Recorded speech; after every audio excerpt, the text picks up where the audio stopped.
నియోజకవర్గంలో దీన్ని ఇంప్లిమెంట్ చేద్దాం అని ఆయన చెప్పడం జరిగింది. తిరుమలలో స్వామివారికి ఇస్తున్న నైవేద్యాలు ఇవన్నీ కూడా గోవింద భోగు దీని పేరు. తిరుమలలో ఏదైతే జరుగుతుందో అది కూడా ఇక్కడ నియోజకవర్గంలో ఇంప్లిమెంట్ చేద్దామన్నారు. అలాగే ఇక్కడ చూస్తున్న ఈ మట్టి వినాయకుడు ఈ ప్రభుత్వం రాగానే మొదటి పండుగ 100 విగ్రహాలని అక్కడున్న యువకులకి ఎకో కాంటెస్ట్ అనేవి పెట్టి భక్తి శ్రద్ధలతో నిమజ్జనం చేస్తే పర్యావరణ రహితంగా ఇంతవరకు భారతదేశంలో ఎక్కడలా జరగలేదు. ఇది చేతి సంచితో బజారుకి వెళదాం. ఒకప్పుడు 40 ఏళ్ల క్రితం ఇలా అలవాటు ఉండేది.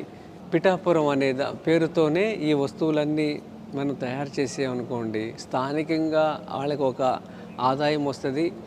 రెండోది అదొక మోడల్గా నిలబడుతుంది.